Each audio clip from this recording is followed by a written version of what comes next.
đồ Cơ đốc người ED ở tỉnh Đắk Lắk, Việt Nam. Năm 2001, ông tham gia biểu tình ôn hòa để đòi tự do tôn giáo và xin trả lại đất đai của tổ tiên. Ông bị bắt và bị tra tấn rất dã man.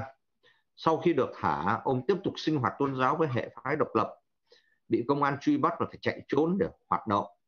Ông thu thập thông tin về các vụ chính quyền Việt Nam đàn áp tôn giáo, tịch thu đất đai của người Tây Nguyên, bắt phụ nữ Tây Nguyên phải triệt sản.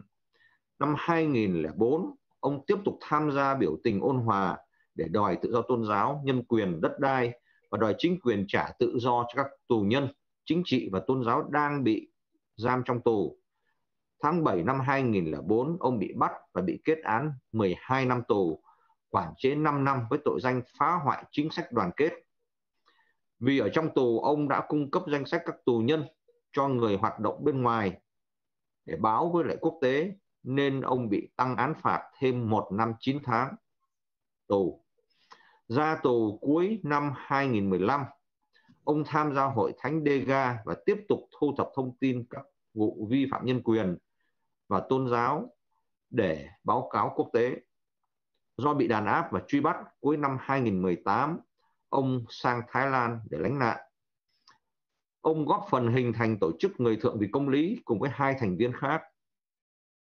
Tổ chức này chủ trương thúc đẩy quyền tự do tôn giáo cho người Tây Nguyên bằng cách kết hợp một đằng là tạo nội lực cho các cộng đồng bị ảnh hưởng, với lại đằng kia là vận động quốc tế. Xin mời ông Ife Hadru.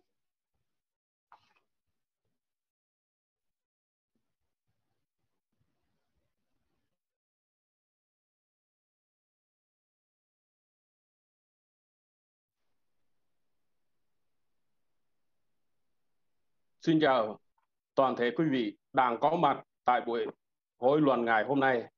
Tôi tên là Ferdre, người ID theo đạo Tin Lành. Cảm ơn ban tổ chức đã cho tôi cơ hội được tham gia cũng như được phát biểu trong hội luận về sơ lược.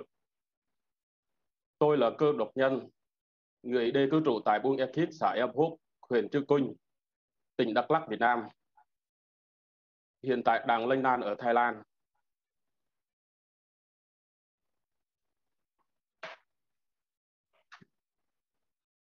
Tôi xin phát biểu sơ lược về số phận của tù nhân lương tâm người Dega ở Tây Nguyên.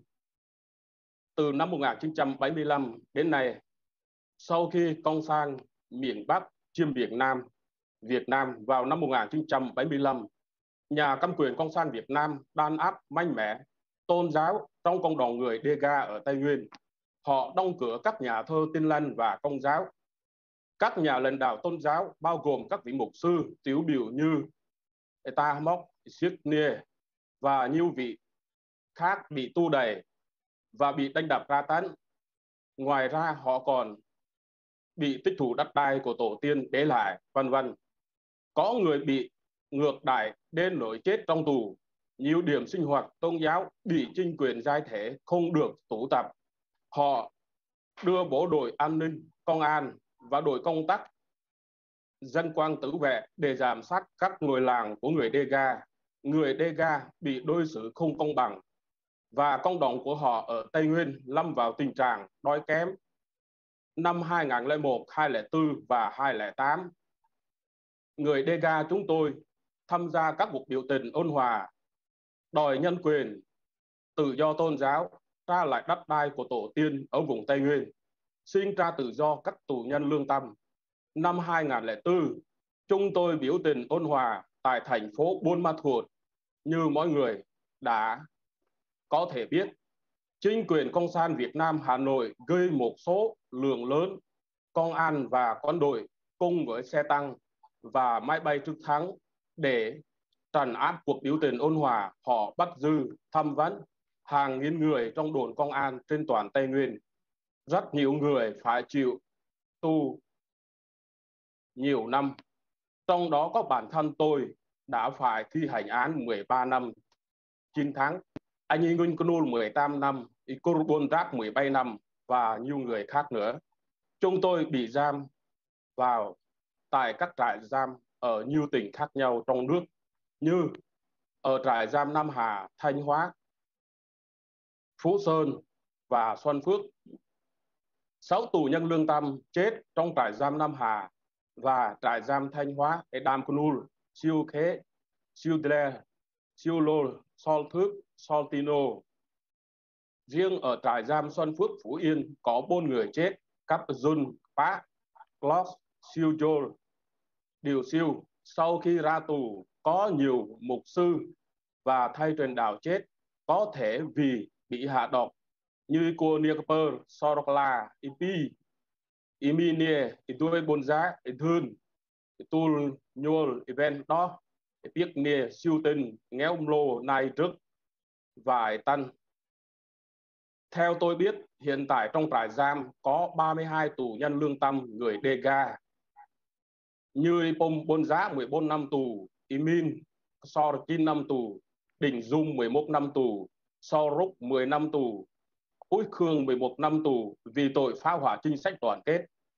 Nếu tính cả số cứu tù nhân đáng bị quản chế chắc chắn khi khỏi ra tù, vào đầu năm 2022, nay có 87 người đang trong tù hoặc mới ra tù và đang trong thời gian hạn quản chế sau khi mãn án tù vài 3 năm trước đây.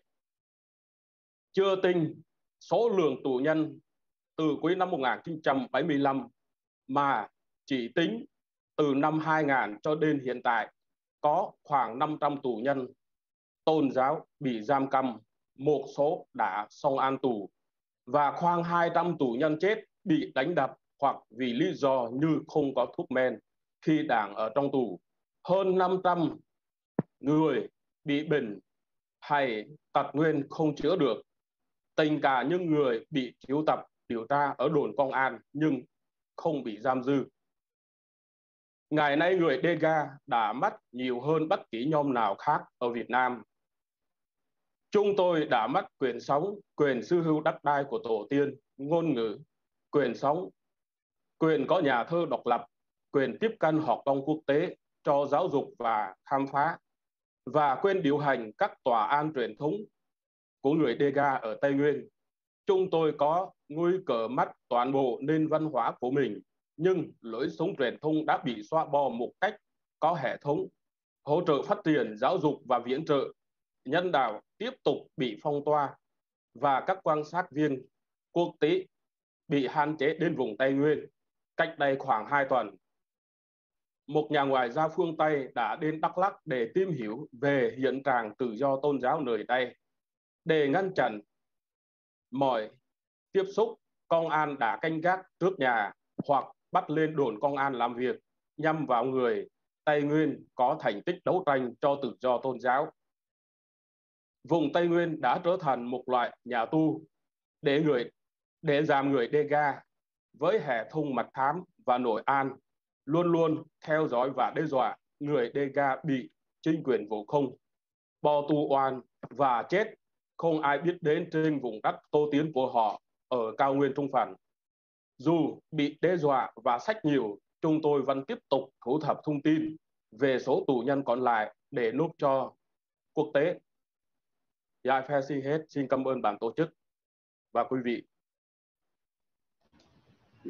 Vâng, cảm ơn ông Ife Hadru. Trước khi chúng ta chuyển sang cái phần trao đổi hỏi đáp thì tôi muốn bổ sung thêm một số cái thông tin. Ông Ife Hadru có nhắc đến một nhà ngoại giao, một vị đại sứ Tây Phương mới đây đến Đắk Lắk, thì đó là đại sứ Anh. Anh Quốc hiện nay đang là chủ tịch của cái liên minh gồm 35 quốc gia bảo vệ và phát huy quyền tự do tôn giáo quốc tế. Đại diện của 35 quốc gia này hiện nay ngay lúc này đây đang có mặt ở Geneva để có cuộc họp với lại bên các cái cơ quan của Liên Hợp Quốc nhằm thúc đẩy vấn đề tự do tôn giáo toàn cầu. Và chúng tôi cũng đã gửi gắm một số cái thông điệp đến cái cuộc họp này liên quan đến những người Tây Nguyên đang bị đàn áp và bách hại ở Việt Nam. Một cái điểm mà chúng tôi nhận định là qua cái sự trình bày vừa rồi thì cả ba vị diễn giả này đều đã có một cái thành tích đấu tranh ôn hòa nhưng mà rất là quyết liệt, bởi vì bị tù đầy, bị tra tấn, bị khảo tra, nhưng mà cuối cùng vẫn tiếp tục cái niềm tin của mình, theo đuổi niềm tin của mình và lên tiếng cho những người khác ở trong nước.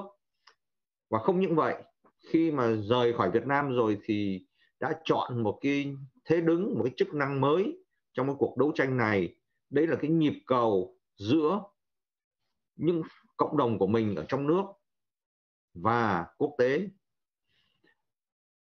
Quý vị đã thu thập thông tin, theo dõi diễn biến ở Việt Nam và rồi làm những bản báo cáo hoặc là tiếp xúc trực tiếp với lại các cái cơ quan Liên Hợp Quốc và chính quyền quốc tế. Ví dụ như Mục sư Aga đã đến tận Bộ Ngoại giao Hoa Kỳ, đã vào gặp Tổng thống Hoa Kỳ để mà nêu lên cái tình trạng hiện nay đang diễn ra ở tại Tây Nguyên. Và qua cái tiếng nói của quý vị thì người Tây Nguyên, các cộng đồng Tây Nguyên không còn bị cô đơn, không bị bỏ rơi.